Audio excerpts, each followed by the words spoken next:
Livro Inteligência Espiritual: A Arte de Pensar como Deus, de Chris Vallotton. Prefácio. Como neurocientista e clínico, acredito que Deus se deleita em fazer parceria com a humanidade para poder trazer avanços científicos através de um insight divino.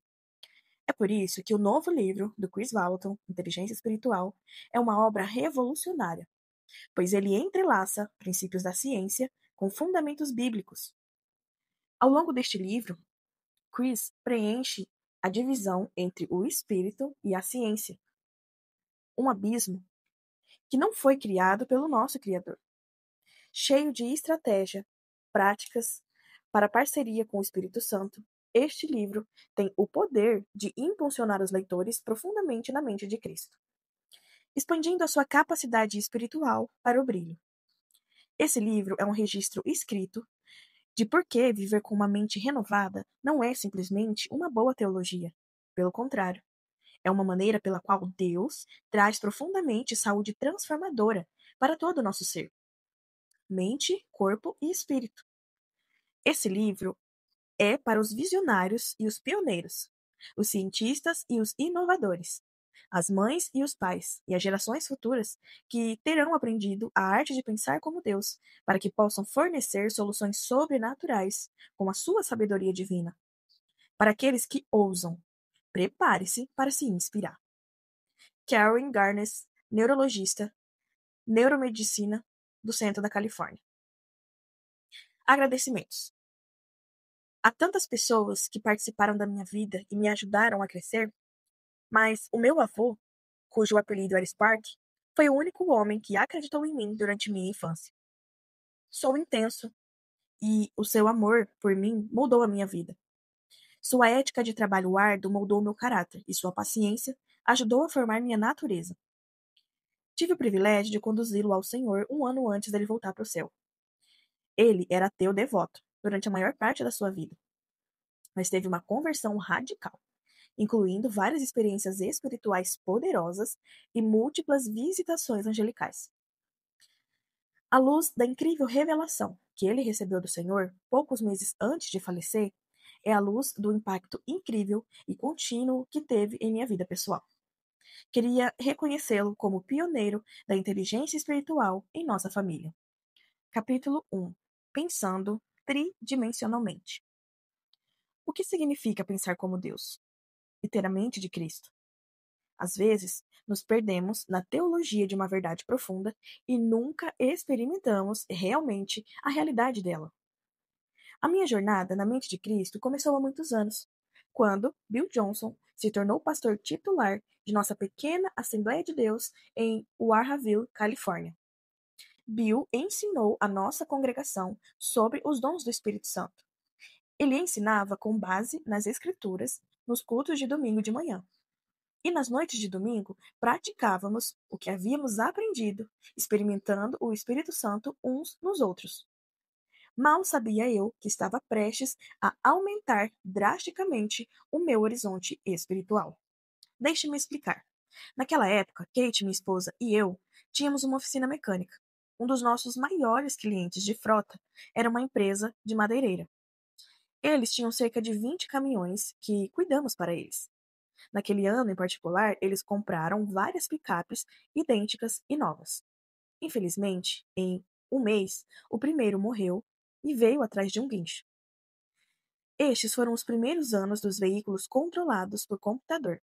Por isso, ainda não havia muita informação disponível sobre a tecnologia.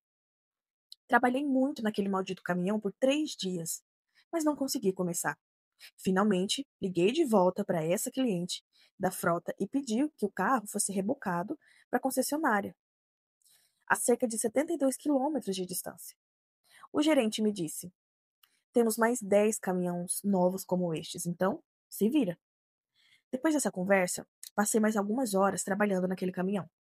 Na verdade, até liguei para o revendedor da Chevrolet. O técnico deles me enviou um diagrama de fiação por fax e me orientou em vários testes por telefone, só que nada funcionou. Finalmente, o domingo chegou. Naquela semana, nós estávamos aprendendo sobre palavras de conhecimento na igreja. Uma palavra de conhecimento é uma informação específica que recebemos do Espírito Santo, que atualmente é verdadeira sobre uma pessoa, sobre um lugar, sobre alguma coisa, mas que não poderíamos saber se não fosse o Senhor que nos tivesse revelado. Todas as palavras de conhecimento que experimentamos na igreja eram sobre pessoas. Durante o exercício prático daquela noite, eu comecei a me perguntar se o Espírito Santo sabia alguma coisa sobre caminhões. Quando chegou a segunda-feira, decidi que trabalharia novamente na besta. Sim, esse é o nome que eu dei para aquela caminhonete incircuncisa que estava chutando a minha bunda. Jantei e voltei ao trabalho. Depois que a loja fechou, eu comecei a orar e pedi pela ajuda de Deus. De repente, eu tive uma ideia um pouco estranha. Na minha mente, eu me imaginei colocando as mãos no caminhão da mesma forma que eu fazia com as pessoas. Ok, eu pensei, o que tenho a perder? Ninguém está me vendo. Então, coloquei minhas mãos no para-choque da besta e fiz uma espécie de oração. Ajuda-me, Jesus. De repente, surgiu na minha imaginação a imagem de um fio quebrado sobre o paralama direito dianteiro. Então, ouvi uma voz na minha mente que dizia: tem um fio quebrado e um diodo sobre o paralama direito dianteiro. O problema era que eu havia trabalhado nisso por 4 dias e não havia nada no manual da picape sobre um diodo que ficava no paralama ou em qualquer outro lugar. Mas que diabos, eu pensei, o que eu tenho a perder? Então, coloquei a fera na prateleira e a levantei no ar. Peguei minha confiável lanterna e procurei bem no para-choque, como um mineiro em busca de ouro. O poço estava coberto de subcapa, então foi difícil ver, mas com certeza havia um fio quebrado em um componente. Soldei cuidadosamente o fio e a fera ganhou vida. Essa experiência abriu as portas para uma dinâmica totalmente nova na minha vida. A partir daí, comecei a crescer progressivamente na minha conexão com o pensamento de transcender no Espírito Santo. Nas décadas seguintes, resolvi inúmeras situações difíceis em nossos negócios e em nossa vida com as informações que eram fornecidas pelo próprio Espírito Santo. Agora, vamos avançar cerca de 40 anos até março de 2018. Uma equipe da Bethel, de escola de tecnologia, reuniu-se com cerca de 200 funcionários do Google na sede do Google, no Vale do Silício, para uma sessão com o tema Avançar a narrativa em torno do cristianismo. Impacto no espaço tecnológico. O Google transmitiu a sessão ao vivo, na rede fechada, da empresa para que todos os funcionários tivessem acesso a ela. Muitas dessas palestras do Google também são publicadas no YouTube para todos, embora não nessa sessão específica. Algumas mentes mais brilhantes do mundo estiveram presentes, incluindo vários membros da equipe do Google que trabalharam na divisão de inteligência artificial.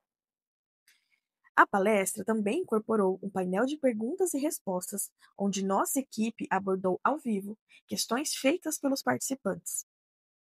Os resultados foram impressionantes. Todos os participantes entendiam QI, QE e até mesmo IA, mas nenhum deles jamais tinham ouvido falar de QS, que significa Quociente de Inteligência Espiritual. Liderei a parte didática da sessão com esta seguinte introdução: as mentes mais brilhantes do mundo, hoje ainda, estão essencialmente relegadas ao QI e ao QE, praticamente ignorando as dimensões mais profundas da nossa capacidade espiritual de brilhantismo. Eu prossegui explicando para os funcionários do Google como esta dinâmica relegou o ensino superior ao treinamento apenas do nosso intelecto infinito, ao mesmo tempo que desconsiderou a natureza infinita do nosso homem-espírito redimido. O lado positivo desta inexperiência espiritual apresenta aos crentes uma oportunidade fantástica de explorar a natureza do mundo totalmente novo, tal como o famoso astronauta Neil, que foi o primeiro homem a pisar na Lua, ou como Jacques, o grande explorador submarino que pesquisou as profundezas do oceano. Estamos embarcando numa viagem para desvendar os mistérios da mente divina. No entanto, ao contrário do astronauta, não somos os primeiros exploradores a pisar neste firmamento. Numerosos pioneiros antigos traçaram já este caminho, enfrentaram o ridículo e descobriram muitos dos mistérios do intelecto celestial de Deus. Um dos mais famosos exploradores antigos, neste sentido, foi o grande apóstolo Paulo, do primeiro século. Embora não tenha sido o primeiro ser humano a experimentar a capacidade de pensar transcendentemente, ele foi um dos primeiros a articular essa experiência com um nível de compreensão que inspirou muitos outros exploradores a se juntarem nessa viagem. O apóstolo Paulo inspirou esta expedição quando nos exortou como crentes a serem renovados no espírito da vossa mente. Superficialmente, isso parece uma simples exortação para entender e pensar bem, mas após um exame mais profundo, as ramificações do insight de Paulo são impressionantes. Observe que Paulo nos instrui a renovar não as dimensões inferiores do pensamento, que são representadas nos tempos modernos pelo QI e pelo QE, mas o espírito da sua mente.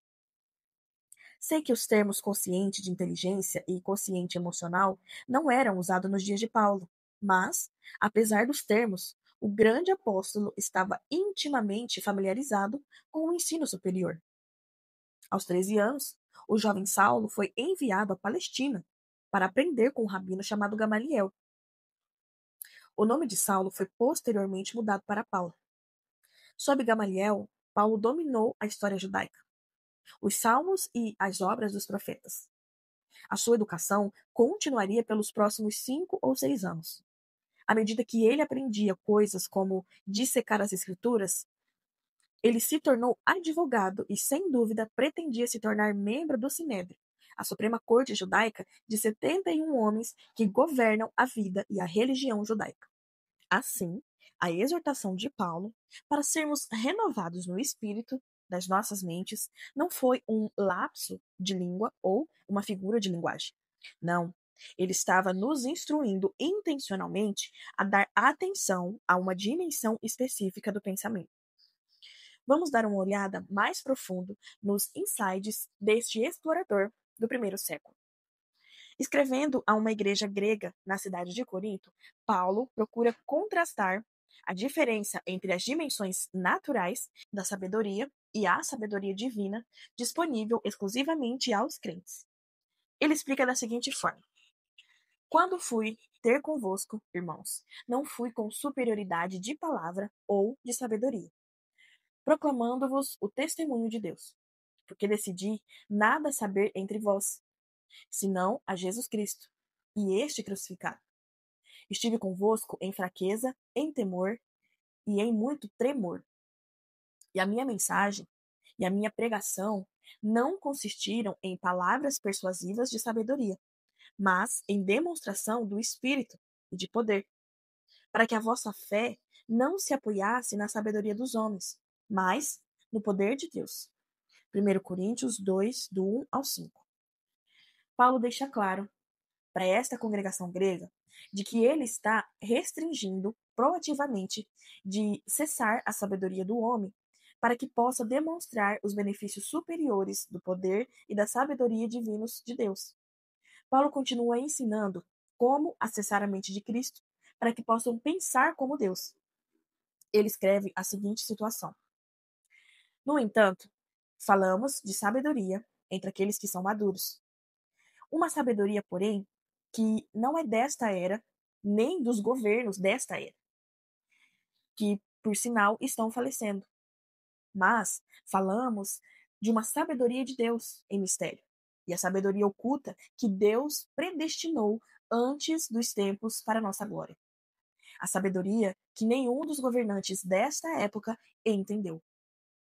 Pois se eles estivessem entendido isso, não teriam crucificado o Senhor da glória. Mas assim como está escrito, Coisas que os olhos não viram e os ouvidos não ouviram e que não entraram no coração do homem, tudo o que Deus preparou para aqueles que o amam. Pois a nós Deus os revelou por meio do Espírito, pois o Espírito sonda todas as coisas até as profundezas de Deus. Pois quem dentre os homens conhece os pensamentos de um homem, exceto o espírito do homem que está nele? Mesmo assim, os pensamentos de Deus ninguém conhece, exceto o Espírito de Deus. Ora, nós não recebemos o Espírito do mundo, mas o Espírito que vem de Deus, para que conheçamos as coisas que nos foram dadas gratuitamente por Deus, e das quais também falamos, não com palavras ensinadas pela sabedoria humana, mas em aqueles ensinados pelo Espírito, combinando pensamentos espirituais com palavras espirituais. Mas o homem natural não aceita as coisas do Espírito de Deus, porque lhe parecem loucura. E ele não consegue entendê-los, porque são avaliados espiritualmente. Mas aquele que é espiritual avalia todas as coisas, mas ele mesmo não é avaliado por ninguém. Pois quem conheceu a mente do Senhor para que possa instruí-lo? Mas temos a mente de Cristo. 1 Coríntios 2, do 6 ao 16.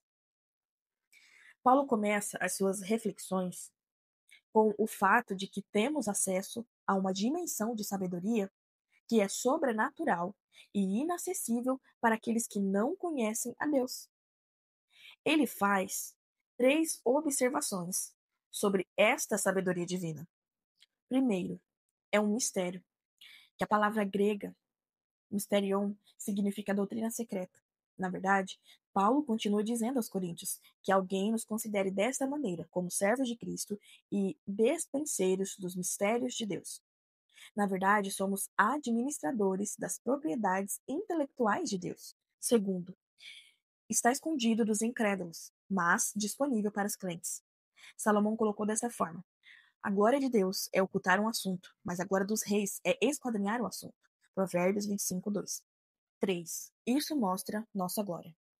Nos dias do rei Salomão, a infinita sabedoria de Deus foi exposta à rainha de Sebá, deixando-a atordoada e sem fôlego.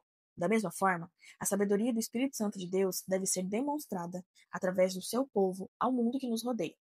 Essa demonstração divina não só traz glória a Deus, mas também glorifica o seu povo. Provavelmente é importante mencionar aqui que Jesus orou da seguinte maneira: a glória que me deste, eu lhes dei para que sejam um, assim como nós somos um. João 17, 22. Deus compartilha sua glória com seus filhos e filhas. Para compreender o ensino extraordinário de Paulo, é importante notar que os versículos em itálico na passagem de 1 Coríntios 2 são citados do profeta Isaías do Antigo Testamento.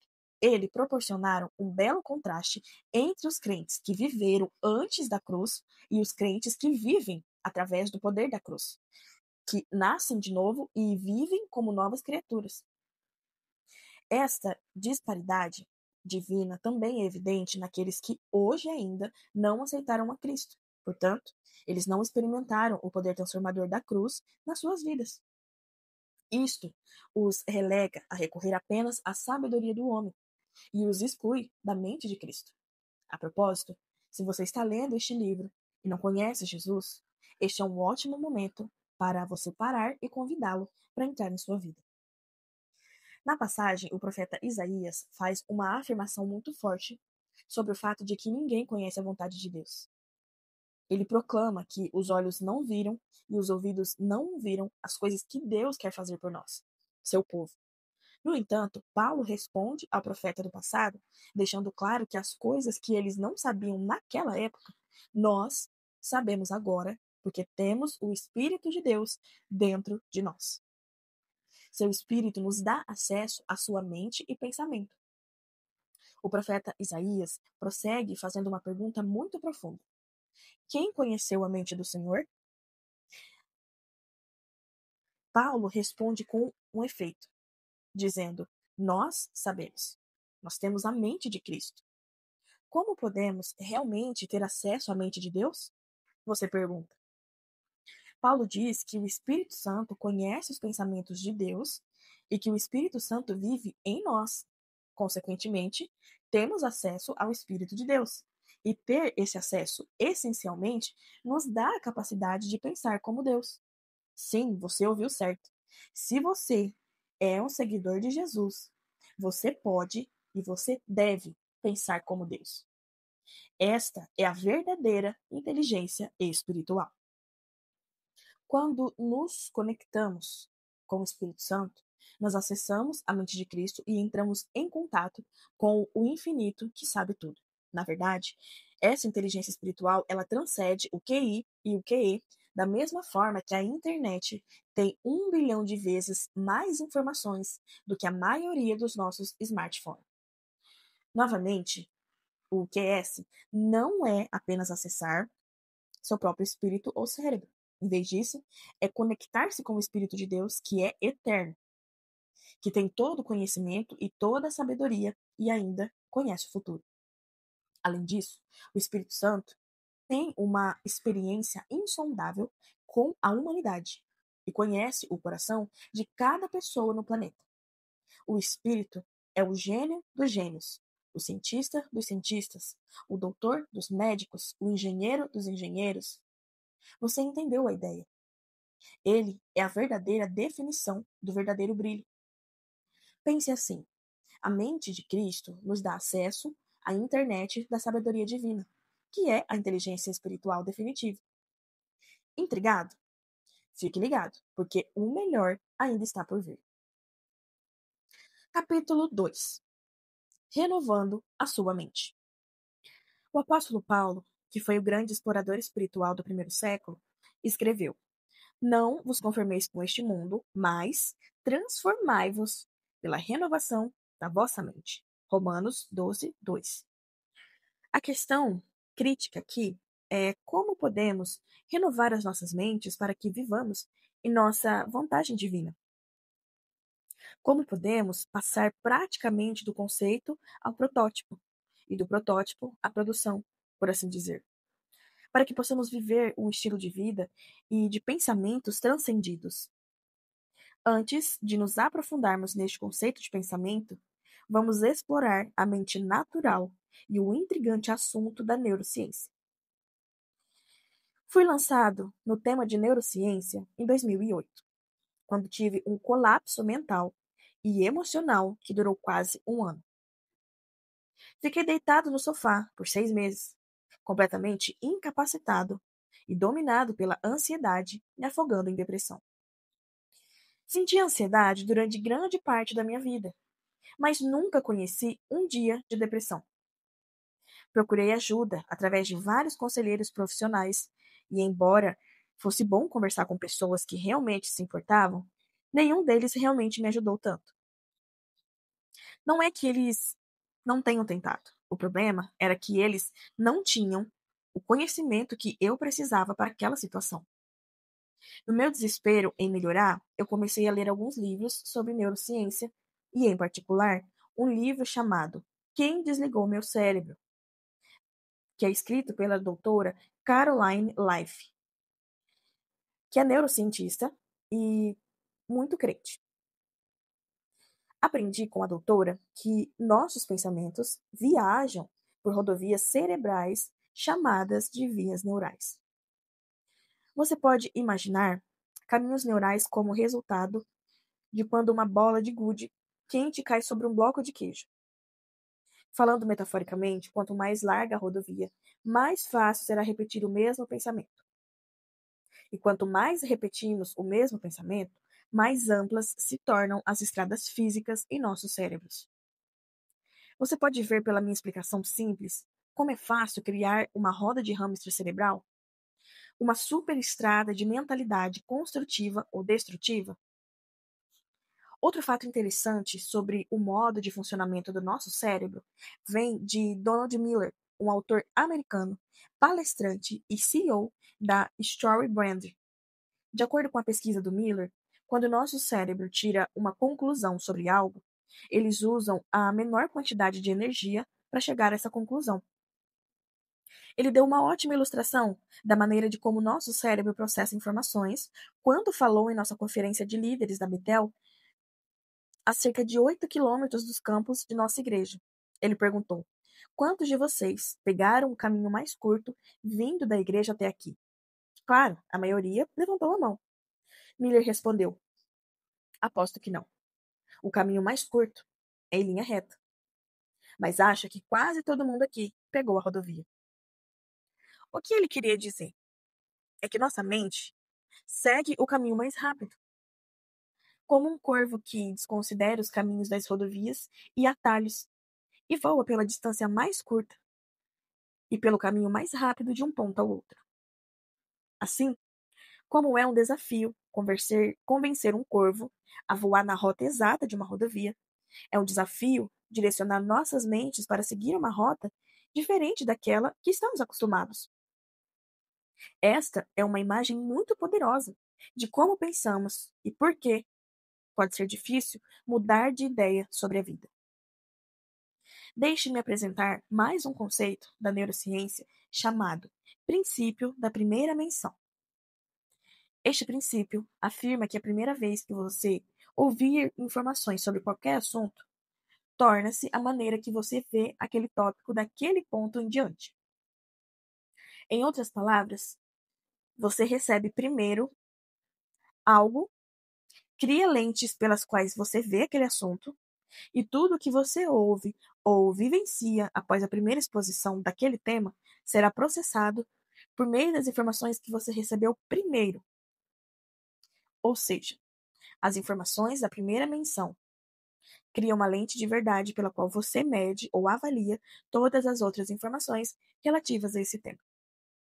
É claro que você cria uma série de preocupação, sendo a principal preocupação a dinâmica prejudicial que ocorre quando as informações da primeira menção estão erradas ou imprecisas. Por exemplo, suponhamos que você seja pai de um filho de 12 anos e um dos seus amigos o exponha à pornografia antes de você ensiná-lo sobre sexualidade saudável.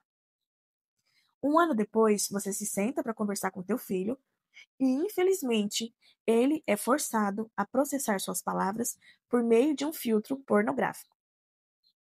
Não porque seja certo, mas porque foi mencionado para ele primeiro.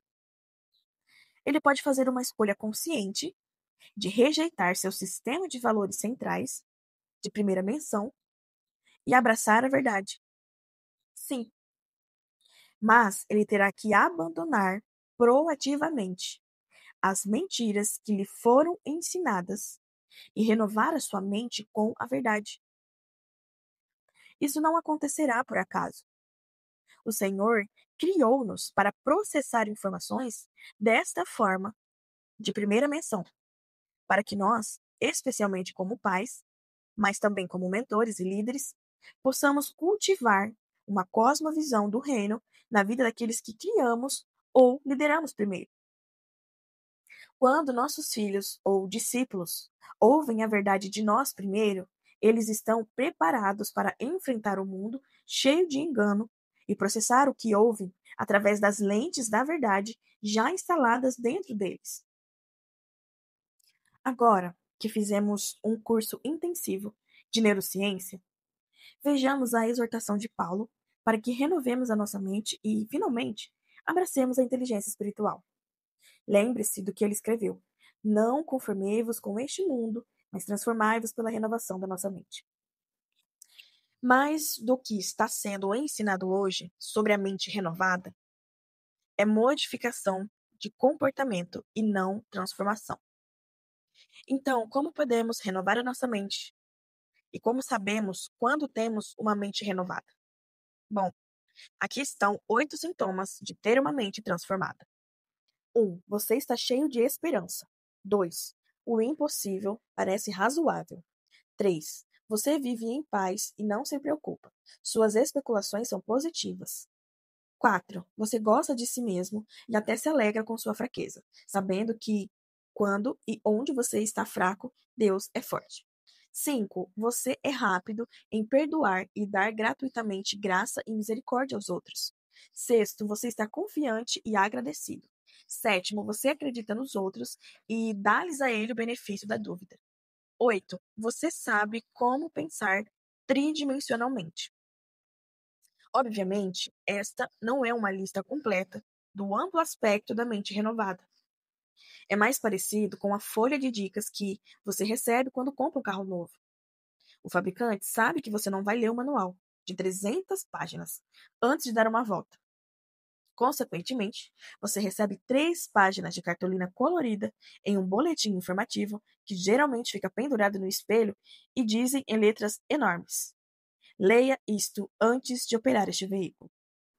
Digamos que você esteja olhando para uma folha da referência que eu te mostrei acima e você olhe e pense: não, eu não tenho nenhum desses. E agora? O que eu faço? A primeira coisa que você faz é começar a meditar. Eu sei que quando você ouve a palavra meditar, provavelmente você imagina um cara sentado no chão com a perna cruzada, cantarolando sozinho, tentando esvaziar a cabeça e o cérebro de todos os pensamentos. Mas, felizmente, esta não é uma meditação bíblica. A meditação que se concentra em esvaziar o cérebro não levará a uma mente renovada. Hoje em dia, temos coaches da vida, cursos online, seminários, universidades, todos prometendo mudar a sua vida e dar-lhe o segredo do sucesso. Muitas dessas coisas são boas e certamente algumas delas podem ajudá-los a crescer. Mas a frase de Deus deixa isso claro e direto. Medite na sua palavra e depois pratique. Uma análise mais profunda da palavra hebraica meditar produz uma enorme revelação sobre o sucesso. A palavra meditar nesta passagem é a palavra hebraica H, e significa rosnar e declarar. Esta palavra hebraica é usada em Isaías 31:4, que diz: por assim me diz o Senhor, como o leão ou o leãozinho rosna sobre sua presa. A palavra inglesa, rosnados, é aquela palavra hebraica Hagá, traduzida como meditar no livro de Josué. A questão é que meditar em Deus não é ficar sentado no canto, cantarolando para nós mesmos. Está destruindo proativamente novos caminhos neurais em nossos cérebros. Esta é a fórmula de Deus para uma mente renovada. Por exemplo, digamos que sua filha chegue atrasada na escola e você tenha um histórico de surtar nesse tipo de situação. Como se você tivesse uma rodovia de 6 pistas em seu cérebro para pensar que ela deve ter sido sequestrada. Ou talvez ela foi abduzida por alienígenas. Antes que você perceba, você está tendo um grande ataque de pânico. Pare e considere o que Deus disse sobre a segurança de sua filha. Você se lembra vagamente que Salmo 91 é um capítulo sobre proteção. Então, você abre sua Bíblia como se estivesse carregando um rifle de assalto e começa a andar de um lado para o outro e ler o capítulo em voz alta. Lembre-se de que você está construindo novos caminhos neurais em seu cérebro. Portanto, metaforicamente falando, você está abrindo uma nova trilha pela selva, desabilitando sua mente. A palavra de Deus é como um facão em sua mão. E cada verso que você fala, como um leão que rosna, está abrindo caminho para uma nova maneira de pensar. Quanto mais você abandonar a estrada de 6 pistas do pensamento destrutivo e seguir a nova trilha dos pensamentos de Deus, mais rápido você transformará sua mente. Em breve, figurativamente falando, a rodovia de 6 pistas estará coberta de vegetação e a trilha para a caminhada se tornará uma rodovia.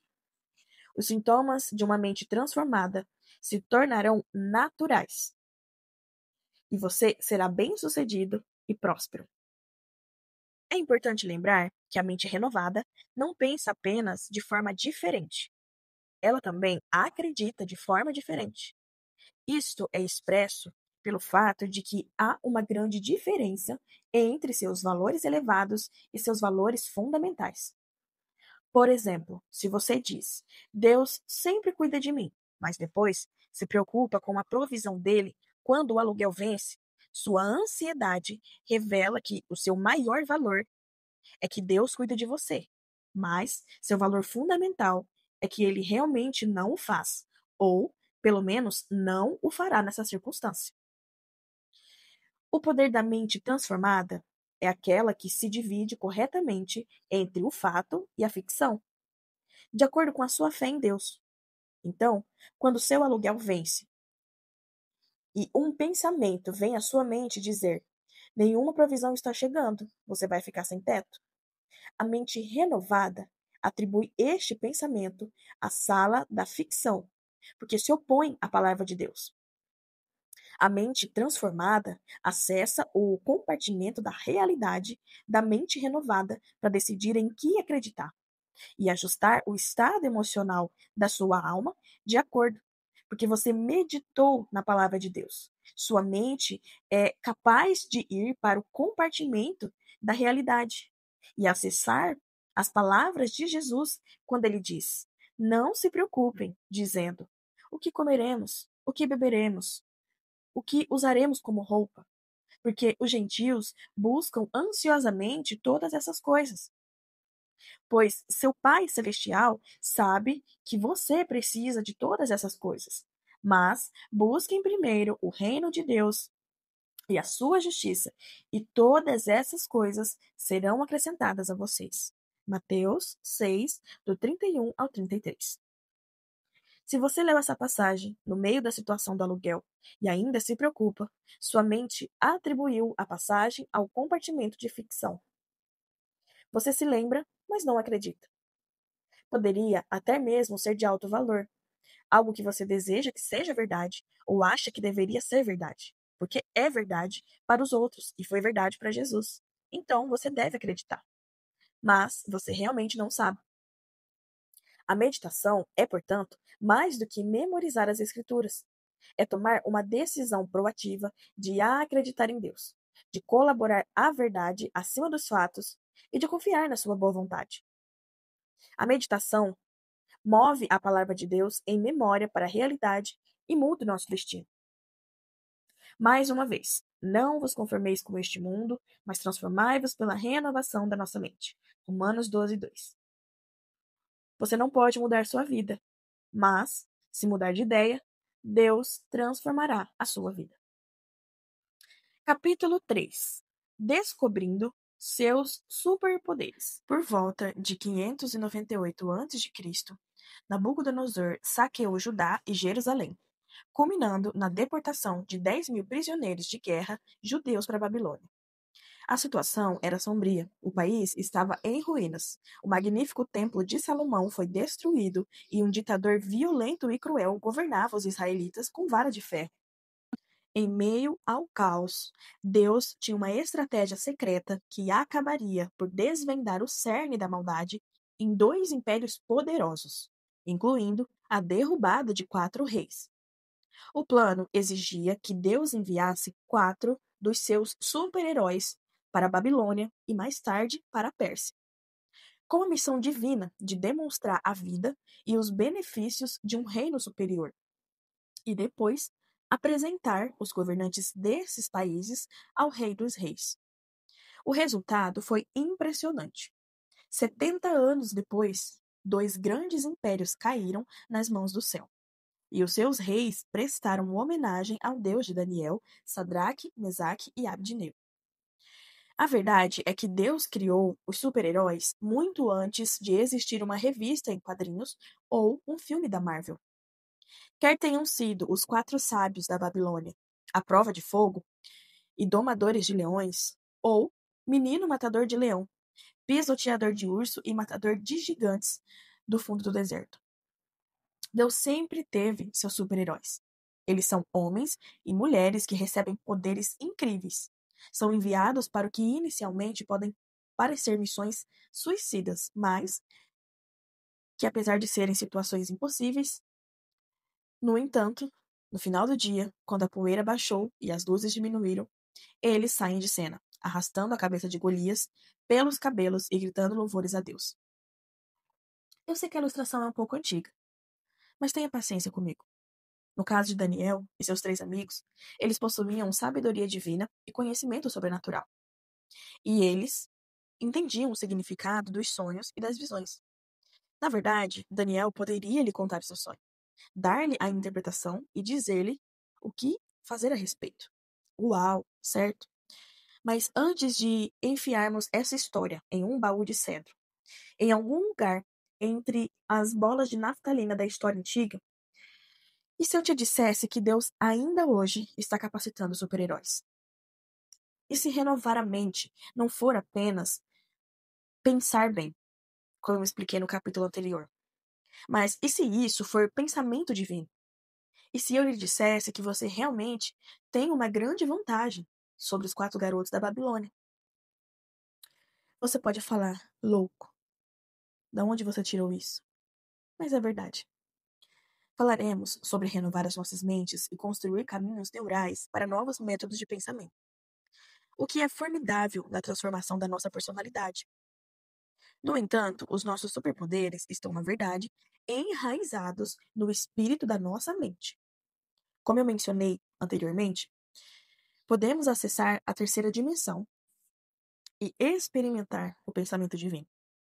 Deixe-me começar com alguns insights do primeiro encontro que o rei Nabucodonosor teve com Deus, que o enviou em uma jornada selvagem para encontrar o seu propósito divino. Vou preparar o cenário para você. Olha só. O rei Nabucodonosor é um egoísta arrogante, famoso por seu temperamento violento. Ele tem o fetiche de queimar seus servos vivos enquanto observa. Uma noite, o rei tem um sonho que sabe que está relacionado com seu destino divino, mas não consegue descobrir o que significa. Então, ele reúne mágicos, feiticeiros e caldeus e exige que eles lhe contem o seu sonho e lhe deem interpretação. Claro, eles estão assustados, imploram ao rei que pelo menos lhes conte seu sonho para que possa interpretar para ele. Mas o rei não vai aceitar isso. Ele diz a eles que se eles não podem contar de seu sonho, ele irá arrancar seus braços e pernas e depois incendiar suas casas. Daniel está no conselho dos sábios e não está muito entusiasmado com o decreto de morte por desmembramento. Então, ele começa a orar. Felizmente, o Senhor dá a interpretação do sonho para ele bem na hora certa. Aqui está a declaração de abertura de Daniel ao rei Nabucodonosor. Quanto ao mistério sobre o qual o rei indagou, nem os sábios, nem os mágicos, nem os adivinhos são capazes de declará-lo ao rei. Contudo, há um Deus no céu que revela mistérios, e ele revelou ao rei o que acontecerá nos últimos dias. Este foi o seu sonho e as visões em sua mente enquanto estava na cama. Quanto a você, ó rei, enquanto estava em sua cama, seus pensamentos se voltaram para o que aconteceria no futuro. E aquele que revela os mistérios vos revelou o que acontecerá. Daniel 2, 27 ao 29. O que é interessante é que o rei tropeçou na QS, que é a inteligência espiritual, quando ele começou a investigar sobre os mistérios da era vindoura. A sua investigação transcendeu o QI e o QE, já que ninguém conhece o futuro, exceto Deus, que vive desde a eternidade. O rei, portanto, não poderia responder às suas próprias perguntas sobre o futuro. Não importa quanto tempo pendesse sobre isso, porque o futuro é incognoscível sem Deus. Caso você não esteja familiarizado com o resto da história, Daniel contou o seu sonho para o rei e, consequentemente, todos os sábios da Babilônia foram salvos.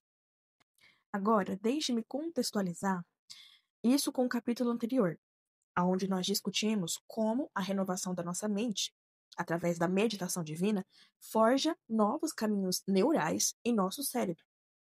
A meditação é uma forma altamente eficaz de renovar a parte QI e EQ do seu cérebro, como também discutimos anteriormente.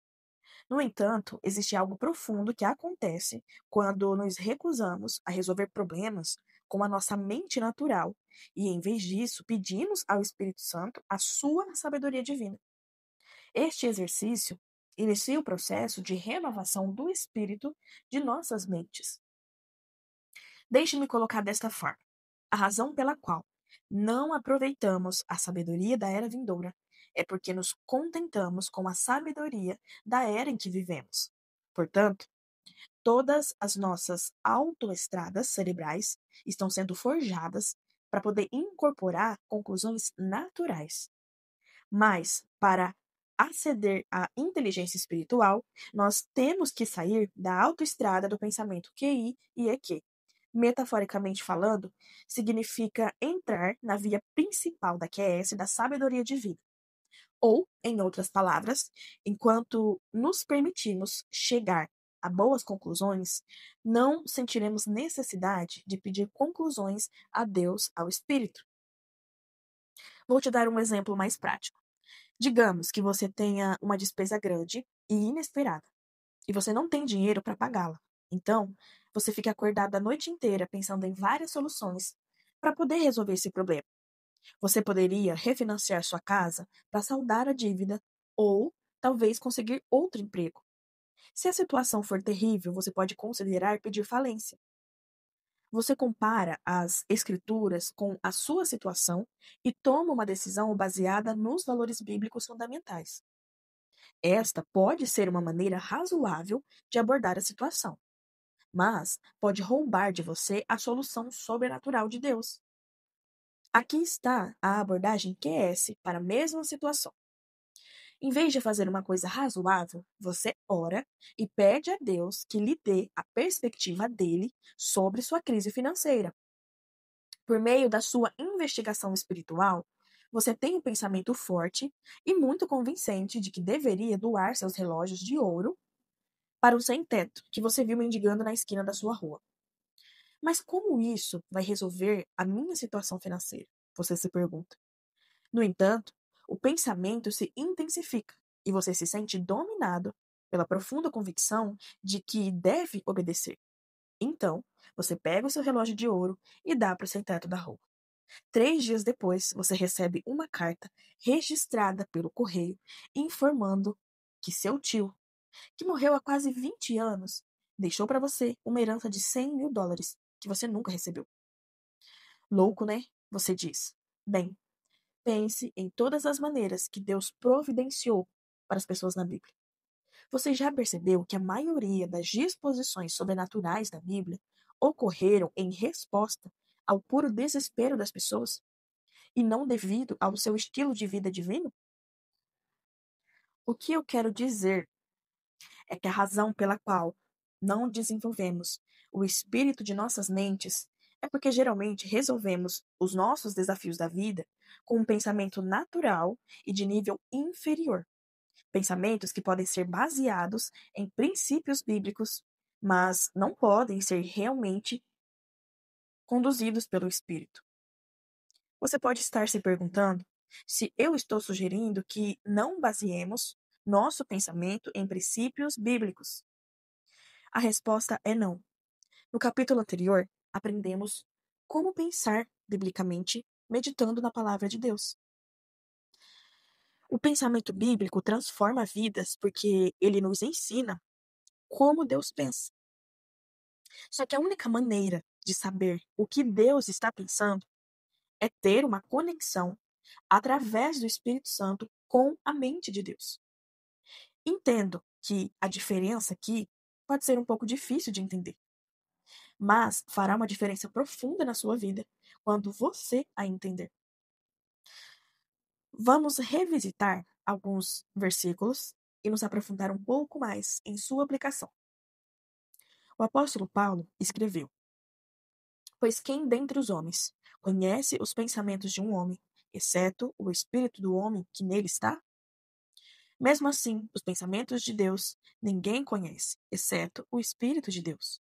Ora, nós não recebemos o Espírito do mundo, mas o Espírito que vem de Deus, para que conheçamos as coisas que nos foram dadas gratuitamente por Deus, e das quais também falamos, não com palavras ensinadas pela sabedoria humana, mas em aqueles ensinados pelo Espírito, combinando pensamentos espirituais com palavras espirituais.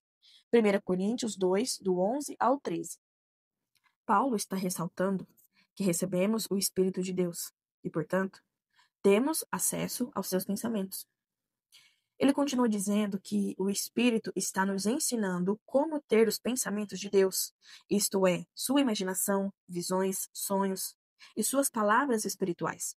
Neste caso, não estamos apenas pensando como Deus. Em vez disso, estamos pensando seus pensamentos reais, plantados em nós pelo Espírito Santo, conhecendo sua mente e quaisquer situações que enfrentamos e refletindo sua imaginação sobre as soluções e resultados em tempos reais.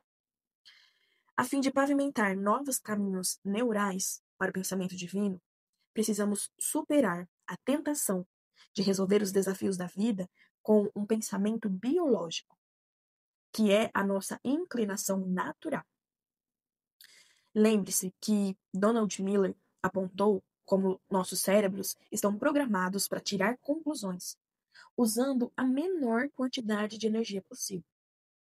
Teremos, portanto, de nos disciplinar proativamente para renunciarmos às conclusões iniciais e racionais, a fim de permitir espaço para nossa imaginação divina emergir.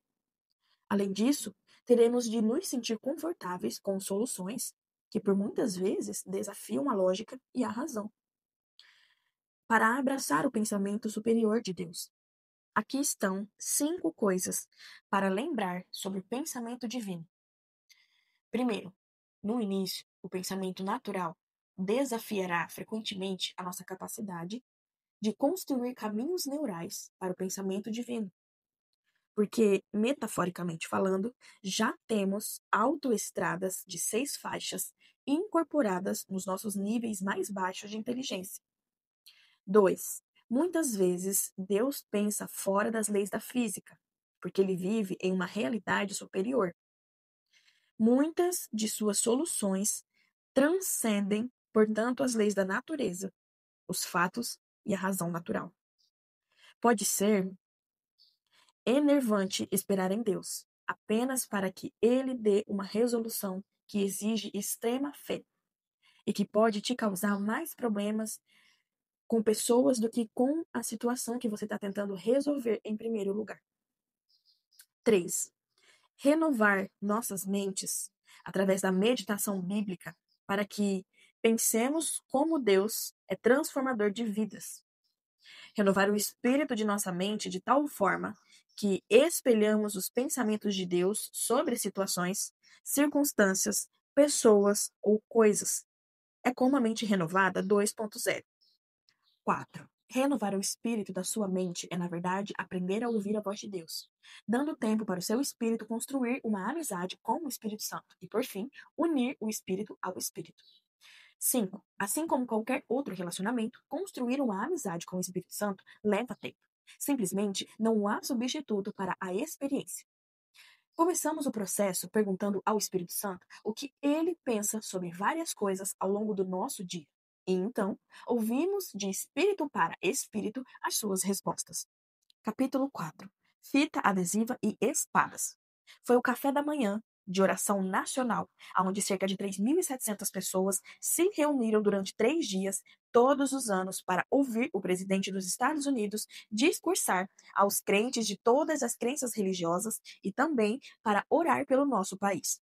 Após o discurso corporativo, as pessoas dividem em grupos menores para dialogar e orar sobre diversos assuntos. Falei com um dos grupos no café da manhã da oração há alguns anos. E uma pequena reunião composta por principalmente mulheres e alguns homens sobre o tema de empoderamento das mulheres. Após o término da sessão, 30 ou 40 pessoas permaneceram na sala, conversando e se conectando. A minha esposa Kate e eu, junto com alguns amigos, estávamos conversando com um homem que era alto funcionário do governo em um país estrangeiro. Ele nos disse que estaria concorrendo à presidência em seu país. Sua esposa estava com ele e ambos falavam um inglês bem ruim. Porém, mal conseguia prestar atenção à nossa conversa, porque estava tão distraído com a visão que vi de uma espada espetada na barriga da esposa, que a visão era tão vívida na minha mente que eu tive certeza de que o Espírito Santo estava falando comigo. Mas o ambiente tornava difícil saber o que fazer. Com as palmas das mãos suadas e o coração ansioso, eu decidi arriscar. Apontando para o corpo dela, eu deixei escapar.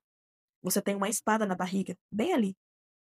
Com um ponto de interrogação no rosto, e sem entender muito bem o inglês, Eles me perguntaram: o quê? Desculpe, não entendi você. Repeti, desta vez mais lento, enquanto eu fazia um gesto de espada. Tem uma espada no seu estômago. Espada? Ela repetiu. Sim, eu respondi balançando a cabeça. Ela perguntou: onde? Apontando para o local exato, na lateral de sua barriga, eu disse: ali. O seu rosto se iluminou e seus olhos se arregalaram. Ela olhou para o marido, como se pedisse ajuda para encontrar palavras. Apontando para sua barriga, ela disse: eu. Ah, sim, estou com muita dor aí. Há muitos anos. Eu vou a muitos médicos, médicos em todos os países. Sim, eu interrompi. E eles não conseguem encontrar nada de errado aí, certo? Sim, sim, é verdade o que você diz. Mas se eu puxar a espada, a dor vai parar. Eu insisti. Posso puxar a espada? Eu perguntei, enquanto eu olhava para o marido dela. Enquanto isso, Kate parecia querer sair dali correndo e gritando.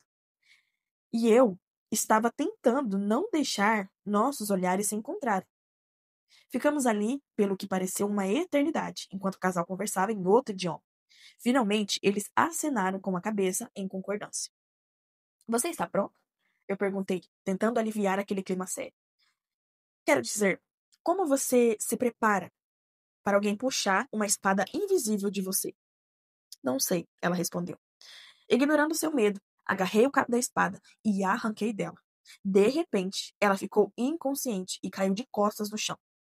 Não sei por quê ou como, mas Kate antecipou a sua queda e agarrou a cabeça um pouco antes dela bater no cimento. O marido dela começou a gritar: ela desmaiou, ela desmaiou. E eu respondi: é Jesus. Quem? Ele perguntou em voz alta. Jesus Cristo, respondi. Jesus, Jesus, Jesus, ele gritou, obviamente tentando entender a situação. Sim, Jesus Cristo de Nazaré, eu disse com voz suave. Não tenho certeza se ele entendeu o que eu disse, mas pelo menos parou de gritar. Olhei para sua esposa, que agora estava recebendo a oração da nossa equipe, e os seus olhos tremulavam a centenas de quilômetros por hora. E eu poderia dizer que ela estava em transe espiritual. Se você não tiver familiarizado com o que é transe espiritual, darei uma explicação detalhada sobre ele no capítulo 6. Eu já tinha visto pessoas nesses transes muitas vezes. O espírito se torna seu anestesista enquanto Deus opera em seu interior. Eu sabia que o Senhor ficaria bem, mas a ansiedade começou a crescer em meu coração enquanto eu recontava mentalmente as vezes em que eu observei pessoas inconscientes por horas a fio nesse tipo de situação. Comecei a orar baixinho para que ela acordasse, porque sabia que logo alguém chamaria os paramédicos, apesar da minha garantia de que era Jesus. 5 minutos intensos e longos se passaram como melaço enquanto esperávamos nervosamente. Até que finalmente ela abriu os olhos e sentou-se. Todos nós engasgamos de alívio enquanto ela lutava para compreender o que estava acontecendo e como ela acabou no chão. Ela trocou algumas palavras que não conseguimos compreender. Enquanto a ajudávamos a se levantar, ela conversou com o marido. Então, ela olhou para mim e começou a chorar incontrolavelmente, a maquiagem escorrendo pelo lindo rosto enquanto ela apontava para a barriga. Toda a dor desapareceu. Toda dor desapareceu. Ela continuou repetindo isso várias vezes. Seu marido parecia ter visto um fantasma. Ele continuou balançando a cabeça, incrédulo, e dizendo: uau! Cerca de 1 hora depois, Kate e eu entramos em um grande elevador, cheio de políticos, enquanto voltávamos para o nosso quarto. Assim que a porta do elevador se fechou, um deles disse: Ei, foi você, o cara que arrancou a espada daquela mulher? Sim, respondi timidamente, tentando não fazer outra cena. Eu tenho alguma espada em mim? Ele perguntou. Sua pergunta inspirou uma conversa apaixonada com quase todos no elevador. Alguns contavam a história a outros que não tinham ouvido, enquanto, ao mesmo tempo, várias pessoas perguntavam se a sua própria aflição tinha ou não raízes espirituais. A notícia se espalhou rapidamente por toda a conferência, e logo as pessoas estavam nos procurando, querendo que tirássemos as espadas deles. Esta e outras experiências destacam vários insights simples, porém profundos, sobre o mundo espiritual, que quero explicar a você para que possa se mover mais poderosamente com o Senhor. Em primeiro lugar, é importante compreender que Deus não é humano.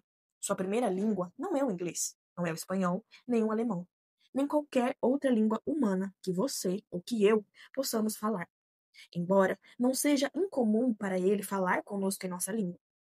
No entanto, uma das maneiras mais comuns pelas quais o Espírito fala conosco é numa linguagem que chamo de hieróglifos espirituais.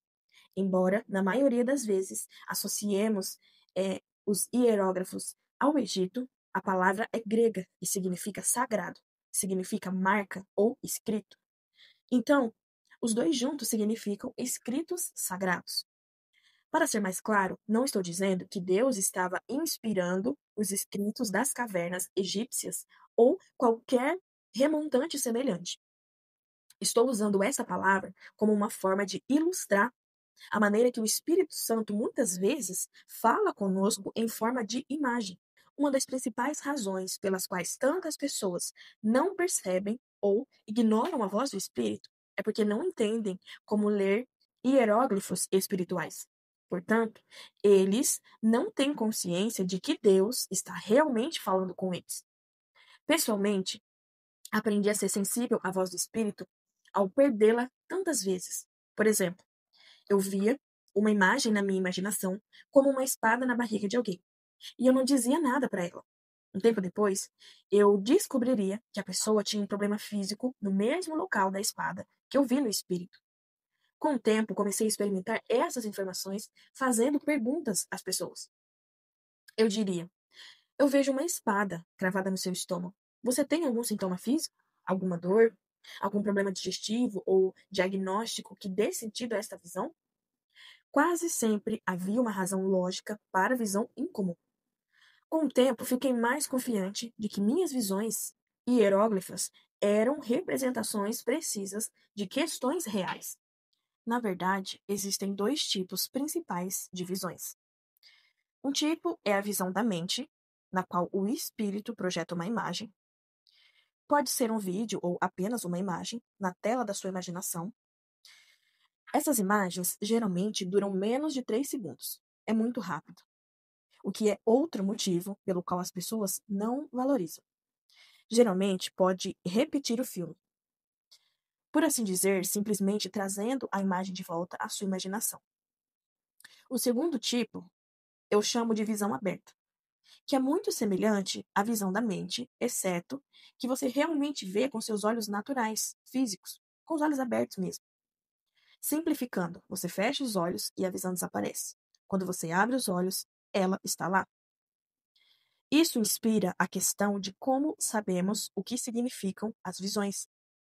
De acordo com Daniel 2:28, em última análise, Deus é quem revela mistérios e interpreta a sua própria linguagem espiritual.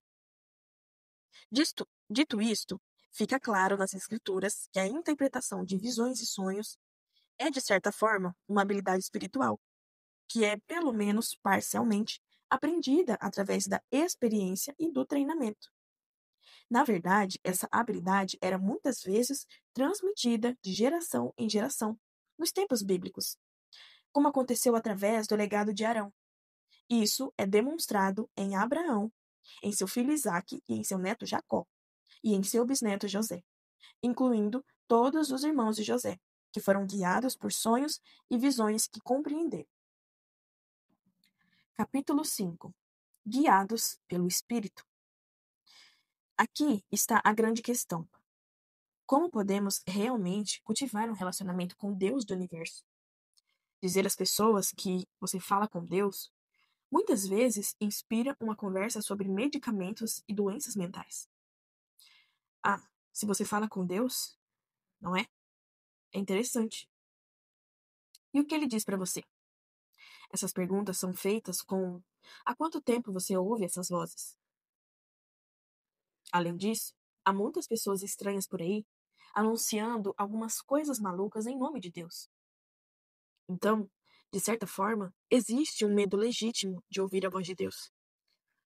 Só que, por outro lado, que tipo de criador projetaria uma criatura, como os humanos, com o nosso nível de capacidade de comunicação e não teria interpretação com eles? Especialmente um Criador que se autodenomina Palavra de Deus? Como pode um Deus chamado Palavra não falar conosco? E se Deus está falando conosco, então por que a maioria das pessoas não o ouve? Ou pelo menos não o entende? Deixe-me começar citando o rei Salomão. A glória de Deus é ocultar um assunto, mas a glória dos reis é esquadrinhar o assunto. Provérbios 25, 2. Este versículo nos ensina que Deus esconde coisas para nós, não de nós. Você pode perguntar: por que Deus esconde as coisas? Por que ele não deixa a sua voz mais clara? Essa é uma questão simples, porém complexa. Primeiro, que conhecimento é poder. E Deus não quer que arrogantes e orgulhosos sejam os poderosos. Ele, portanto, esconde sua voz de tal maneira que ela só é revelada aos humildes e aos famintos. Em segundo lugar, todos nós somos responsáveis por aquilo que sabemos, o que significa, e quanto mais claramente compreendemos a vontade de Deus, maior será a nossa capacidade de nos rebelarmos, pecarmos ou desobedecermos a Ele. O apóstolo Tiago expressou isso da melhor maneira. Meus irmãos, não sejam muitos de vocês mestres, sabendo que, como tais, incorreremos em julgamento mais severo. Tiago 3:1.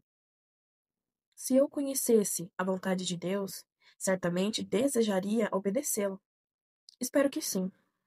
Mas essa não é a experiência de Deus com agentes de livre-arbítrio. Muito antes de criar os humanos à sua própria imagem, ele criou os anjos. Os anjos não foram criados à imagem de Deus, mas receberam livre-arbítrio com o qual poderiam pensar por si próprios. Isso inclui a ausência de intervenção de Deus. Essas criaturas vivem na presença de Deus, ouvindo a sua voz e experimentando pessoalmente. No entanto, as Escrituras nos dizem que 1/3 dos anjos se rebelou contra Deus e tentou destroná-lo. Deus destituiu esses anjos e eles foram o que gosto de chamar de transmortificados em demônios que eventualmente foram expulsos do terceiro céu junto com Satanás, o seu líder rebelde.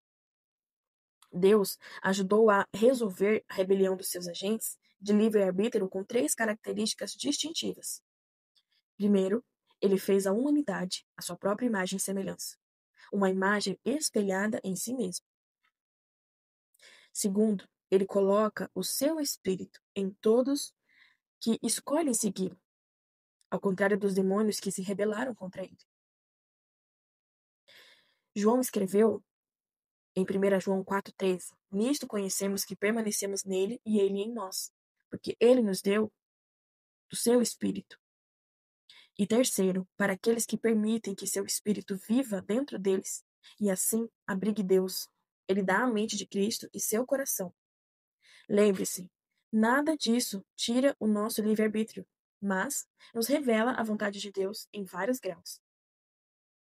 Até agora, deve ter ficado claro que o nível da nossa inteligência espiritual é determinado pela profundidade do nosso relacionamento com o nosso guia espiritual, que é o Espírito Santo. O Espírito Santo foi designado para nos guiar em toda a verdade. Na verdade, Jesus disse que o Consolador, o Espírito Santo, que o Pai enviaria em meu nome, ele vos ensinará todas as coisas e vos fará lembrar tudo o que vos disse. No entanto, a saúde do nosso relacionamento com o Espírito depende, em grande parte, da nossa capacidade de obedecer a Deus. As pessoas me perguntam com que frequência podem esperar ouvir a voz de Deus, entendendo que houve momentos no Antigo Testamento em que a voz do Senhor era rara. É importante entender que o Espírito Santo veio sobre as pessoas do Antigo Testamento, mas ele não viveu nas pessoas. Estamos hoje numa época completamente diferente. O apóstolo Paulo escreveu: Pois todos os que são guiados pelo Espírito de Deus, estes são filhos de Deus. Romanos 8,14. A conotação é que estamos num relacionamento íntimo com o Espírito Santo, no qual temos acesso à sua voz, aos seus pensamentos e ao seu coração. O tempo todo, a qualquer hora, estamos cheios do Espírito Santo, o que significa que somos sua casa e seu recipiente. Na verdade, somos as roupas do Espírito e ele se veste de nós. Capítulo 6. Piratas e hackers. A voz de Deus é o catalisador de tudo que fazemos na vida. Mas temos um inimigo que está fazendo hora extra para distorcer a voz de Deus, perturbar as ondas de comunicação e, finalmente, nos destruir em todos os níveis possíveis: espírito, alma e corpo. Internamente, a guerra biológica assola-nos enquanto doenças e enfermidades lutam contra o nosso corpo numa tentativa de nos aniquilar. Estes ocupam posições estratégicas dentro de nós, enquanto os nossos corpos reagem com um exército de glóbulos brancos equipados e comissionados para os derrotar. Externamente, assassinos, bandidos, ladrões, estupradores, criminosos cruéis estão constantemente tramando mal contra a humanidade. O fato é que o mal está em toda parte, em todas as áreas da nossa vida. Uma guerra entre nação pode ser a manifestação final dos humanos, matando uns aos outros em prol de algo ganho distorcidamente. O reino espiritual também está repleto de hackers e piratas, que por vários motivos, como egoísmo, engano e maldade, fazem parceria com o ladrão, Satanás, para destruir a vida das pessoas. A verdade enervante é que hackers e piratas espirituais são altamente enganosos, o que significa que às vezes parecem bons ou talvez até piedosos. Jesus deu tantas advertências como estas pessoas estão operando sob o poder de um espírito ilusório. O desafio é que essas pessoas operam em níveis elevados de inteligência espiritual, mas está enraizada no ladrão e motivada pelo espírito errado. Eles operam no poder, realizam sinais e maravilhas e parecem tão inocentes quanto ovelhas, mas tudo é apenas um espetáculo, porque são lobos vestidos com fantasias de ovelha. Algumas dessas pessoas são pura maldade e estão muito conscientes do que estão fazendo. Falando metaforicamente, eles se vestem de policiais para construir a confiança de pessoas e assim poder roubar o banco de suas vidas. Apóstolo Pedro não demonstrou qualquer restrição ao descrevê-los. Mas estes, como animais irracionais, nasceram como criaturas com instinto para ser capturado e morto, injuriado onde não tem conhecimento. Serão também destruídos na destruição das Escrituras. 2 Pedro 2,12. No entanto, há outros que enganam pessoas, enquanto eles próprios também são enganados. Eles estão trabalhando para o lado negro, mas nem se dão conta disso. Superficialmente, João reflete as advertências de Jesus sobre os falsos profetas. No entanto, em um exame mais profundo, há uma diferença distinta, pois João está alertando os crentes para tomar cuidado, para não se tornar um falso profeta por acreditarem no espírito errado.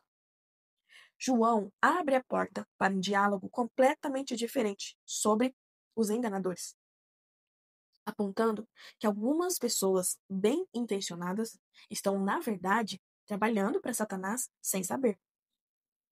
Encontro entre os crentes duas respostas comuns para essas advertências. Primeiro, ou eles ignoram os sinais de alerta do engano, como um louco bêbado, o desejo de morte, ou evitam completamente a inteligência espiritual, concluindo que os riscos são grandes demais. Nenhuma dessas opções é uma escolha sábia para nós. A solução para muitos crentes hoje é abandonar a inteligência espiritual, os milagres e os atos sobrenaturais, que, em última análise, fazem o jogo do diabo. Então, crentes impotentes estão pregando um evangelho impotente a um povo escravizado por um ladrão poderoso. Do ponto de vista de algumas pessoas, todos os profetas de hoje são falsos, porque, pelo menos, na opinião deles, não existem profetas nos dias de hoje. Além disso, todos os milagres de hoje são falsos, porque os únicos milagres dos últimos dias são aqueles que o diabo faz para enganar pessoas. Se essas coisas fossem verdade, Jesus teria nos avisado que todos os milagres e todos os profetas dos últimos dias seriam falsos. Mas ele não fez isso. Na verdade, a razão pela qual os falsos profetas são tão enganadores é que existem verdadeiros. A razão pela qual os sinais falsos são tão enganosos é que existem sinais reais. A razão pela qual curas falsas são tão enganosas é que existem curas reais. Eu poderia continuar, mas você começa o ponto. Se alguém se passou por policial para ganhar sua confiança, e o poder do seu disfarce é que existem policiais de verdade, se os verdadeiros uniformes da polícia forem azuis, o poser certamente não gostaria de usar vermelho, porque estaria tentando se encaixar. Se milagres, sinais, maravilhas, ocorrências sobrenaturais não fossem normais para os crentes, os posers não conseguiam se esconder. A verdade é que Jesus nos comissionou a erradicar os falsos e demonstrar o poder superior de Deus. Os crentes são comissionados para serem os glóbulos brancos do mundo. Somos ungidos, equipados e mobilizados para destruir as obras do diabo e levar a autêntica bondade de Deus onde quer que vamos. Se abandonarmos a inteligência espiritual, então os faraós do mundo serão deixados à própria sorte e as nações serão discipuladas pelo ladrão. Infelizmente, existem falsos curandeiros, assim como falsos mestres, falsos profetas, falsos sinais, falsos crentes, tal como o encontro de Moisés com o feiticeiro de Faraó. O falso é libertado no mundo para competir com o verdadeiro. Esta é uma estratégia militar demoníaca para confundir pessoas, diluir a verdade e resistir aos propósitos de Deus na vida das pessoas. Uma coisa é certa: o poder do ladrão é limitado, como demonstrado pelo fato de que Moisés e Arão realizaram 10 milagres para forçar o faraó a deixar o povo de Deus ir, enquanto os feiticeiros só conseguiram duplicar 3 deles. Felizmente, nós vivemos uma nova aliança. Por isso, não precisamos mais punir os faraós do mundo com pragas. Mas Jesus articulou claramente o fato de que ainda precisamos de poder, como fizeram Moisés e Arão, para cumprir a nossa missão divina. Ele instruiu os seus discípulos a não deixarem Jerusalém, mas a esperarem, porque receberão o poder do alto quando o Espírito descer sobre vocês, e sereis minhas testemunhas. Atos 1:4. Precisamos do Espírito Santo, assim como eles. Claro, é verdade que aprender a viver no Espírito e ser guiado pelo Espírito pode ser complicado. A inteligência espiritual tem um custo e cometeremos muitos erros à medida que aprendermos e crescermos no Senhor. Isso é certo. No entanto, pessoalmente, eu prefiro correr o risco de viver o poder de Deus em vez de reduzir minha experiência no Espírito a algo que eu posso controlar. Mais uma vez, a saída desta confusão demoníaca é mais profunda. Se Moisés e Arão tivessem desistido de demonstrar alguns milagres ao rei mais poderoso da terra, eles teriam reduzido a história a mais de centenas de anos de escravidão israelita. Mas eles não o fizeram. Eles superaram seus medos e pressionaram por mais milagres.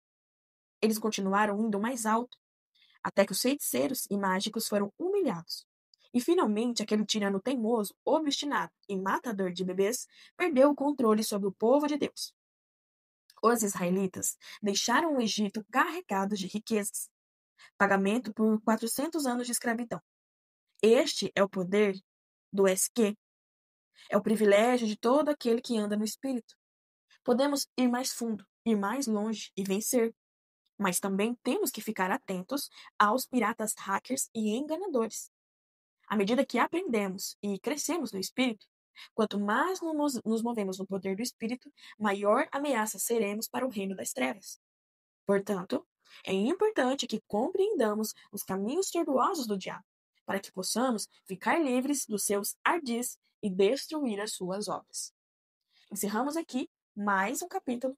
Se você ficou até aqui, deixe seu like, deixe um comentário, se inscreva no canal se você não for inscrito e até o próximo episódio.